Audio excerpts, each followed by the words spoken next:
friends, comment allez-vous? J'espère que vous allez bien, ça fait un millénaire probablement que j'ai absolument rien filmé. Je crois que j'ai rien filmé depuis le début de l'année donc c'est pas grave. Je vais commencer par une update lecture, ça fait trop longtemps du coup que je dois en faire une et cette année je m'étais promis à moi-même que je vous présenterai chacun des livres que je lis cette année et là forcément nous sommes en juin et j'ai toujours rien filmé, du coup au final je vous ai toujours rien présenté mais je me suis dit que dans cette vidéo j'allais faire de janvier à avril et comme ça ensuite je pourrais reprendre un rythme entre guillemets de une update tous les 2 mois et du coup je ferai genre mai-juin une fois que juin sera terminé et après je ferai juillet-août. Bref, vous connaissez les mois de l'année, je vais pas vous faire ça mais du coup voilà, dans cette vidéo je vais vous parler de tout ce que j'ai lu jusqu'à avril. J'ai pas énormément lu donc ce sera pas trop long normalement à présenter. Ok, alors j'ai commencé mon année avec une sorte de panne de lecture, je hais ce mot puisque ça ne veut absolument rien dire, mais au mois de janvier, techniquement, j'étais censée ne lire absolument aucun livre, mais il y avait le book club et du coup ça m'a forcé à lire un livre. Et ce livre c'est The Starless Sea d'Erin Morgenstern. J'en garde un assez mauvais souvenir, je vais pas vous mentir. Si vous regardez le live dans lequel on en discute, j'avais beaucoup aimé, je crois que j'ai dû mettre 4 sur 5 sur Goodreads, mais sincèrement maintenant quand j'y pense c'est juste un livre qui m'a trop saoulée, que je me suis forcée à lire, qui était lent, auquel j'ai rien compris et je pense que du coup la note plutôt elle baisserait genre à 3 ou peut-être même 2,5. Je ne sais pas, comme vous le savez je suis une lectrice un peu critique et dure sur mes notes. Mais du coup oui, le premier livre que j'ai lu c'était The Starless Sea et mon avis n'est plus aussi bon que celui qu'il était au moment où je l'avais lu. Ensuite après ça j'ai écouté un audiobook qui s'appelle Girl, Woman, Other de Bernardine Evaristo. C'est un livre que j'ai adoré, c'est un... En fait au début, je vais pas mentir, je pensais que c'était de la non-fiction. Quand j'allais dans des librairies à Londres, je crois que c'est un livre qui a gagné genre un Bookeaser Prize, j'ai plus le nom, mais genre Pulitzer peut-être, je sais plus. Il a gagné un prix littéraire et en fait du coup quand j'allais dans les librairies à Londres, à chaque fois je le voyais sur les présentoirs, il était toujours mis en avant et en fait j'étais persuadée que c'était de la non-fiction. Et donc du coup, en commençant le livre, je pensais encore que c'était de la non-fiction et j'étais très confuse. Et après, je suis allée checker sur internet et en fait, c'était pas de la non-fiction. Mais quand tu l'écoutes, c'est comme si c'était juste des femmes qui te parlaient de leur vie et c'était trop intéressant. Je crois qu'on suit le portrait différent de 12 femmes, mais en fait, il y a une sorte de fil rouge qui va lier toutes ces histoires. Et c'était trop intéressant parce qu'elles ont toutes des backgrounds et des professions différentes et elles ont toutes genre leur propre identité et c'est plein de représentations et c'était juste trop chouette à écouter. Si vous avez l'occasion d'écouter l'audiobook, je vous recommande vraiment l'audiobook, il était super sympa. Et je crois que c'est l'autrice qui le narre, du coup c'est encore mieux. Mais ouais, j'en garde un hyper bon souvenir, c'est trop un livre que je recommande. Et ouais, du coup c'est le portrait de 12 femmes qui habitent en Angleterre. La plupart sont à Londres, mais je crois qu'à un moment donné on sort un peu de Londres aussi. Et la plupart sont des femmes noires, mais... elles sont pas toutes noires non plus, elles ont des sexualités différentes, des professions différentes, il y en a qui sont disabled, il y en a qui ne le sont pas, et du coup voilà, c'était juste une trop bonne découverte, je suis trop contente de l'avoir écouté. Il y a quelqu'un qui est live, mais du coup voilà, j'avais trop aimé, c'est tout. Ensuite, comme vous avez dû le comprendre du coup, au mois de janvier j'étais pas très bien et je me disais j'ai absolument envie de lire puisque je sais que ça me fera sentir mieux mais je ne savais pas quoi lire. Et après je me suis dit ok, un livre que j'ai vraiment envie de lire c'est Vicious de Victoria Schwab. Pour ceux qui ne savent pas, c'est mon livre préféré et normalement je le relis à peu près une fois tous les ans. Du coup là c'était ma 4e relecture mais ça faisait longtemps que je l'avais pas lu et du coup je me suis dit ok, c'est le moment pour le lire et du coup j'ai relu, c'était toujours aussi bien. J'aime trop ce livre, j'aime trop les personnages, j'aime trop tout, vraiment ce livre c'est moi mais en livre et c'était trop bien de le relire, genre c'était trop cool. Après Vicious c'est moins fun, j'ai binge read la trilogie Grisha de Les Bardugo, donc j'ai lu Shadow and Bone, Siege and Storm et Rune and Rising. Je les avais lus avec Elisa et c'était très mauvais. J'ai plus aucun souvenir puisque vraiment mon cerveau il essayait de supprimer cette trilogie, que vraiment c'était horrible, c'était un calvaire à lire. Le tome 1 qu'il est naze, il est si nul. Le tome 2 j'ai absolument aucune idée de quoi il parle. Le tome 3 C'était n'importe quoi aussi, enfin bref, c'était trop nul. Me demandez pas mon avis, genre plus en détail parce que je pourrais pas dire exactement. À l'époque, j'étais tellement énervée quand je l'avais lu que je voulais faire une vidéo juste sur ça pour genre râler sur cette trilogie, mais je me rends compte que ça aurait que ça aurait été une perte de temps énorme et surtout que en fait j'ai pas grand chose à dire. Littéralement, c'était juste nul. Je ne comprends pas les gens qui aiment ces livres et qui en plus les relisent volontairement. Parce que moi sincèrement je voulais le DNF et s'il n'y avait pas Elisa j'aurais probablement DNF. Donc voilà. Ensuite j'ai lu On Earth We're Briefly Gorgeous de Ocean Vuong qui est un poète vietnamien, enfin américain d'origine vietnamienne. C'était l'histoire d'un jeune homme qui écrit une longue lettre à sa mère. Et en fait dans cette lettre il parle en fait de son identité en tant que Vietnamese American et sa relation avec son mental health et sa relation avec tout ce qui est drogue et tout ça. Et c'était hyper poignant comme histoire, c'était hyper intéressant, j'ai énormément appris puisque comme Ocean Vuong est vietnamien, il parlait énormément de la guerre du Vietnam et de l'impact que ça a eu sur sa famille et sur lui. Et en fait, je savais pas grand chose de la guerre du Vietnam. Et récemment, je crois que c'était à la même époque, ou peut-être un peu avant, j'avais décidé d'écrire un de mes essais pour l'école justement sur la guerre du Vietnam, enfin l'impact de la télévision sur la guerre du Vietnam, enfin bref. Et en fait j'avais choisi ce sujet parce que je ne savais absolument rien sur la guerre du Vietnam et comme ça me forcerait à faire des recherches dessus et à plus apprendre. Et donc en fait quand j'ai lu ce livre ça a complété vraiment ce que j'avais pu faire moi comme recherche sur la guerre du Vietnam et c'était trop intéressant et j'ai énormément appris. Et c'était un roman qui était magnifiquement bien écrit, genre vraiment ça se voit qu'en fait que Ocean Vuong c'est un poète parce que ses tournures de phrases, la façon qu'il avait d'écrire c'était super beau.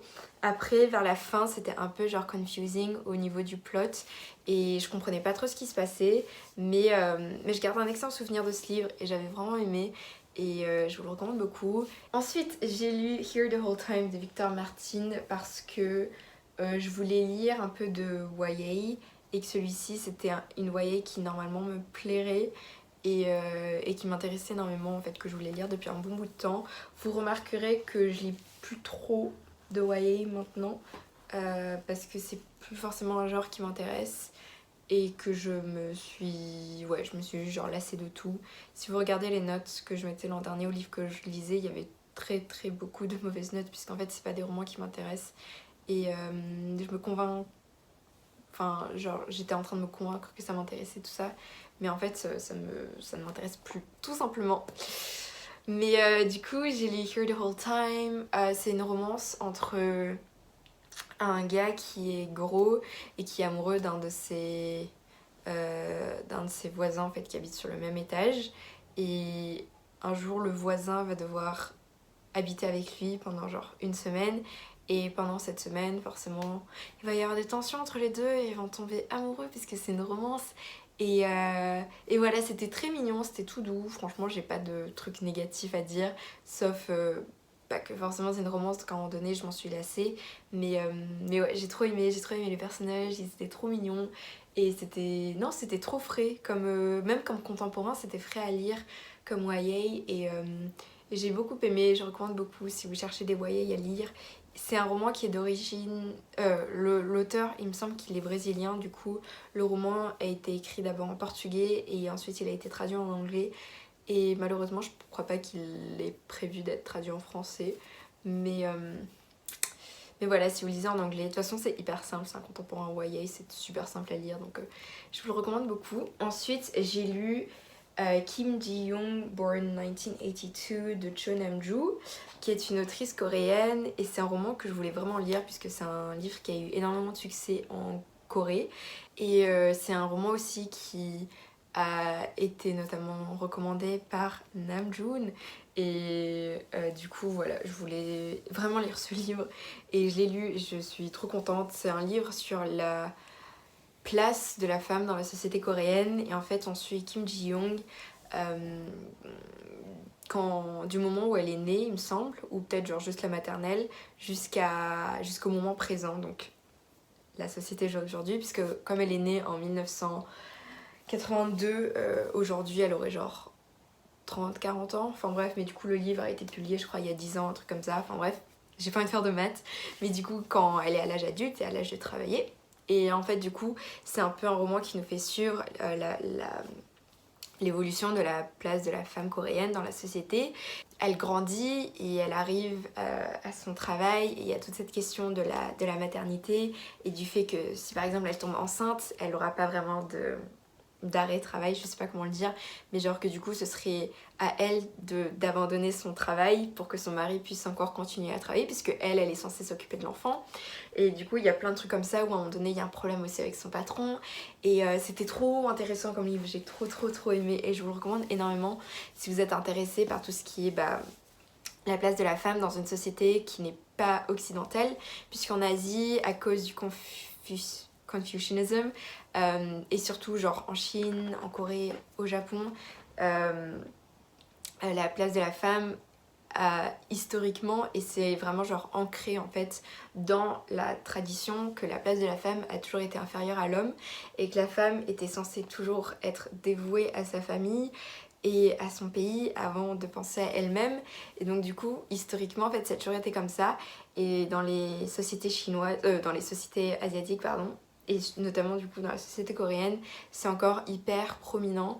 Et en fait c'est un truc que tu remarques vraiment en lisant ce livre, et c'est hyper intéressant en fait qu'un livre de la sorte ait eu autant de succès en Corée, puisque bah, forcément là-bas les femmes n'ont jamais vraiment eu de voix, et du coup qu'un livre un peu qui genre put everything like this out there, c'est trop intéressant je trouve, et ça montre vraiment à quel point la société est en train d'évoluer.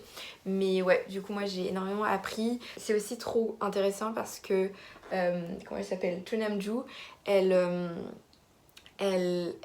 reference toutes ces data. Donc par exemple elle nous donne des exemples hyper concrets sur genre des chiffres et tout ça sur la situation des femmes, et tous ces data en fait elle donne aussi la source, et du coup t'as plein de referencing et ça donne un aspect genre un peu plus pas forcément académique mais plus genre concret à l'histoire, et du coup ça c'était aussi une chose que j'ai beaucoup aimé dans le livre. Et enfin le dernier livre dont je vais vous parler c'est The Decagon House Murders de Yukito Ayatsuji, qui est un auteur japonais. Et ce livre, c'est un livre que j'avais lu avec Chloé et Elisa, et c'était trop sympa de le lire à trois. C'est un murder mystery, et les murder mystery font partie de mes genres préférés à lire. Pour ceux qui ne savent pas, je suis très fan d'Agatha Christie, j'ai lu énormément de ses œuvres, je sais plus lesquelles exactement, mais j'ai lu les 2 étagères d'Agatha Christie que mes grands-parents ont. Et ouais, je sais pas, j'ai toujours juste adoré les murder mystery et les romans d'enquête, les romans détectives. Et donc du coup, en lisant celui-ci, j'étais trop contente de retourner dans cet univers.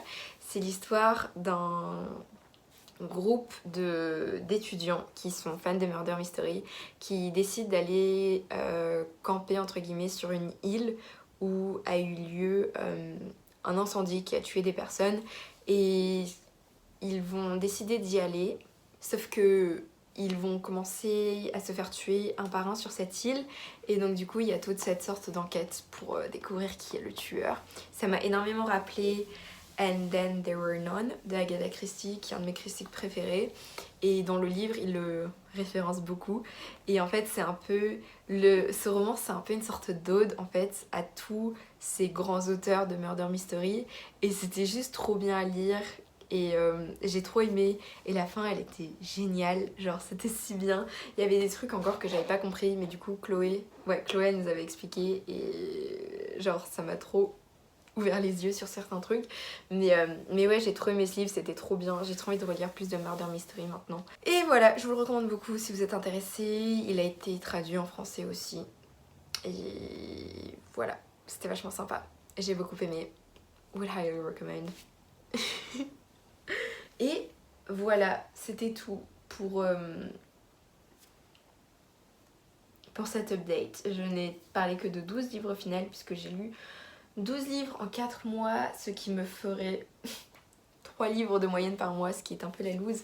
Mais c'est pas grave, je suis trop contente, puisque comme j'ai dit, je me suis remise à lire et ça me fait trop du bien, genre je suis juste trop heureuse, puisque je sens que je vais mieux, et ça c'est le plus important.